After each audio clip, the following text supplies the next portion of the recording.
I feel so bad for Bao. I've listened to a whole bunch of the girls' streams to get a sense of how they're feeling. And you can never compare people's suffering. And I don't want to do that. But just listening to all of them, Bao seemed really, really torn up about it. And it made me so sad. I wished I could hug her or something. And she's been through a lot. Like, she has her own health stuff that's been going on for a long time. And I know that just becoming a big VTuber and blowing up has taken a toll on her mental at times. And this isn't the first time she's been betrayed either, so that's really hard to see someone go through, especially someone with such a big heart. You know? It really sucks. And the thing is, that's really common in VTubing too. Like, it's really sad, but me and my friends have had moments like that. That's the one downside to the internet, is sometimes when you form a connection virtually, like, there's less of a person you see. So if someone does maybe not want to show something, it's easier for them to not show it. It's easier to be less transparent. And that can really put people with big hearts at risk. I mean, initially, when I first started VTubing, I was quite trusting, but now I spend like a good year, sometimes even two, getting to know someone, because it's just so common for people to not fully show themselves.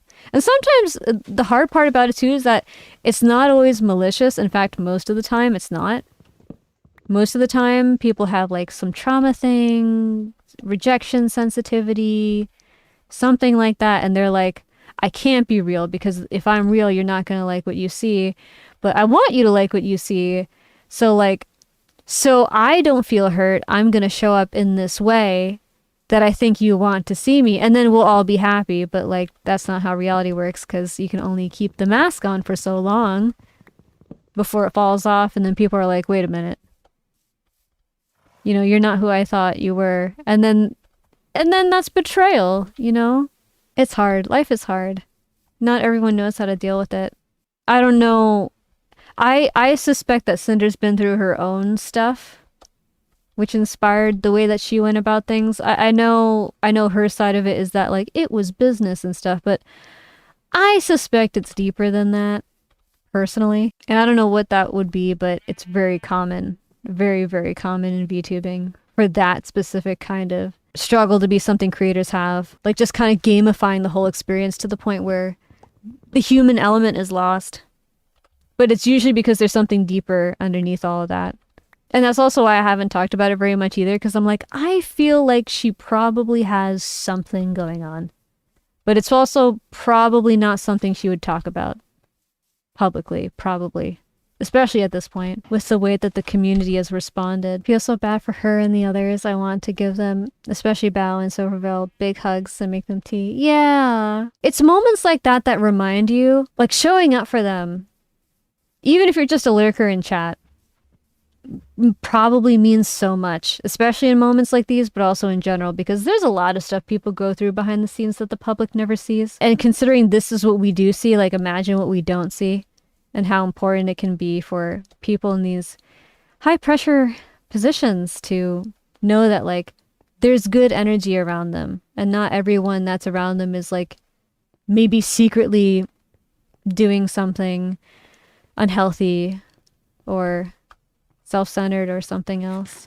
Also, it really inspired a lot of people to do good things for each other. Like, I saw an uptick in people saying, hey, like, I'm looking for streamer friends. I'm looking for authentic friendships. Like, people are having more in-depth conversations now about their connections. And they're like, hey, like, this is exactly what I want. Is this exactly what you want?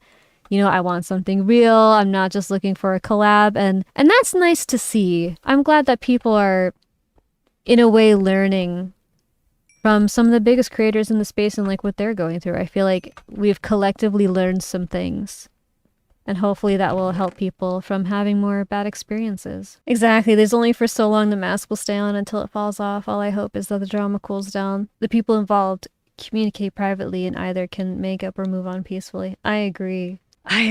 Although I can't imagine in a way how Sinder would come back. I'm curious about how she'll handle that. Part of me wonders if she'll graduate. I never really kept up with her before all of this. I mean, I saw stuff she did from time to time, but I'm not sure why either. Like, I couldn't tell you what specifically, but whenever I went to her streams, I got this air of fakeness. And whenever I get that, I just don't engage with those creators. So I don't know if she's like said anything since or if she's become active or not. Last I heard, the Discord was locked and she had gone pretty much radio silent apart from the apology document. But it'll be interesting to see how she responds after everything kind of blows over. I wish her well too, because whatever it was at the core of everything that compelled her to do that, I imagine that she has her own pain around that too. Hurt people hurt people. That's the moral of the story. That's one of the hardest parts about it. Like, I feel like it'd be so much easier if every time someone hurt us, they were like genuinely 100% a bad person, but that's rarely the case. Usually someone's like 60, 70, 80, even 90% good, and it's that other percentage that's really potent, but only a part of them that can be a hardship. And it makes stuff like this so complicated. I didn't watch her too much, but heard that she was already considering graduating. No idea though. Oh. It wouldn't surprise me. I mean, I could be mistaken, but I sometimes got the sense that this didn't necessarily make her happy. Like, VTubing didn't necessarily make her happy. Maybe this is actually the push that she needs to do what she actually wants to do. Something that actually brings out the best in her. That's actually another common thing in VTubing. Like, a lot of people want to be a VTuber, but some people just genuinely don't have, like, the personality fit for it, and they really want to, because I think many people are looking for something, whether it's to be loved and accepted, or to be paid attention to, or to feel like they matter. But a lot of people need something different, and VTubing actually kind of irritates their inner wounds rather than healing them, depending on what they have going on.